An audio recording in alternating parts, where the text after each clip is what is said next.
Hello बच्चों, let us see this question. इस question में क्या कहा गया है हमसे कि body kept on a smooth inclined plane of inclination 1 in x will remain stationary relative to the inclined plane if the plane is given a horizontal acceleration equal to। बच्चों इस क्वेश्चन में हमसे कहा गया है कि हमारे पास एक इंक्लाइंड प्लेन है और उसके ऊपर एक बॉडी रखी गई है किसी भी मास की। सपोज दैट हम मास m एज्यूम कर लेंगे। Let us see the figure. This is an inclined plane of inclination, some से inclination theta, and there is a body placed of mass m। Clear? This body will remain stationary relative to the inclined plane if the plane is given a horizontal acceleration। इस plane को अगर हम कितना acceleration दें horizontal direction में, a acceleration अगर हम देते हैं तो ये बॉडी इसके ऊपर इंक्लाइंड, इसके ऊपर स्टेशनरी रहेगी। ये चीज हमें कैलकुलेट करनी है इस एक्सीलरेशन की वैल्यू। तो इस क्वेश्चन को सोल्व करने के लिए बच्चों जो सबसे पहले हम बात करें कॉन्सेप्ट की, तो बेसिक कॉन्सेप्ट इस क्वेश्चन को सॉल्व करने के लिए जो हमें चाहिएगा वो है एक तो equilibrium of forces. Equilibrium of forces के बारे में बात करेंगे। दूसरी चीज बच्चों हमें जरूरत पड़ेगी जैसे इसकी स्यूडो फोर्सेस की, क्योंकि यहाँ पर आप एक्सीलरेशन दे रहे हो फ्रेम को, नॉन इनर्शियल फ्रेम बन रहा है, तो इस क्वेश्चन को सॉल्व करने के लिए स्यूडो फोर्सेस का कॉन्सेप्ट भी आपको आना जरूरी है। ठीक है, तो चलो सबसे पहले हम इस बॉडी के ऊपर लगने वाली वेरियस फोर्सेस को आइडेंटिफाई करते हैं, फिर हम बातें करेंगे आगे। तो इस ब्लॉक के ऊपर सबसे पहली चीज, नीचे वर्टिकल डायरेक्शन में mg फोर्स लगेगी। परपेंडिकुलर टू द ब्लॉक हम एक लाइन और ड्रॉ करते हैं और हम जानते हैं कि अगर ये इंक्लिनेशन, ये एंगल थीटा है तो ये एंगल भी अपना थीटा रहेगा। राइट? तो यहां पर हमारे पास mg cos थीटा कंपोनेंट आ जाएगा इस फोर्स का, और इस डायरेक्शन में, परपेंडिकुलर डायरेक्शन में mg cos थीटा के परपेंडिकुलर हमारे पास mg sin थीटा कंपोनेंट आ जाएगा। अब क्योंकि हम ब्लॉक को a एक्सीलरेशन से राइट की तरफ एक्सीलरेट कर रहे हैं, तो इस पर स्यूडो फोर्स जो है वो अपोजिट डायरेक्शन में लगेगी।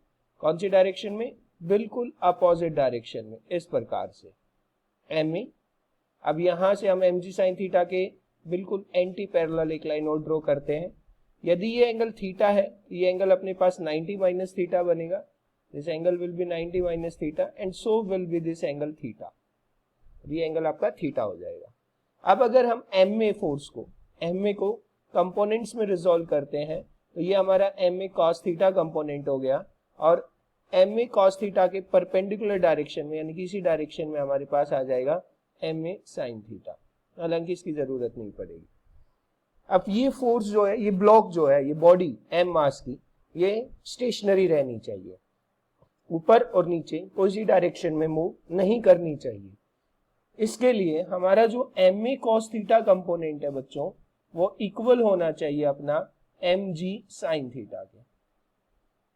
m से हम m कैंसिल कर रहे हैं, a की वैल्यू यहां से आ रही है अपने पास g into sine theta upon cos theta, that is equals to g tan theta.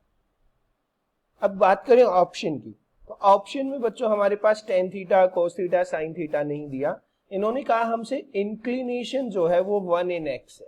अब इंक्लिनेशन 1 in x को समझिए कि क्या चीज दे रखी है कि अगर हमारे पास ये जो साइड है, हाइट जो है, अगर वो 1 मीटर है तो जो इंक्लिनेशन है वो आपका x होगा, यानी कि this hypotenuse complete will be x।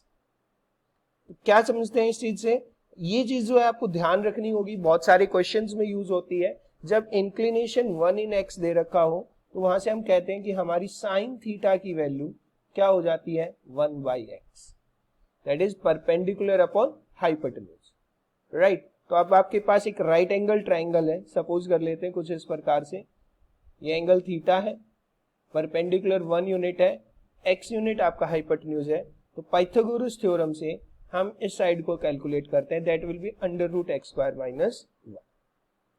ठीक है, तो साइन थीटा की वैल्यू अगर 1/x है तो tan थीटा की वैल्यू हमारे पास कितनी आएगी जरा समझिए?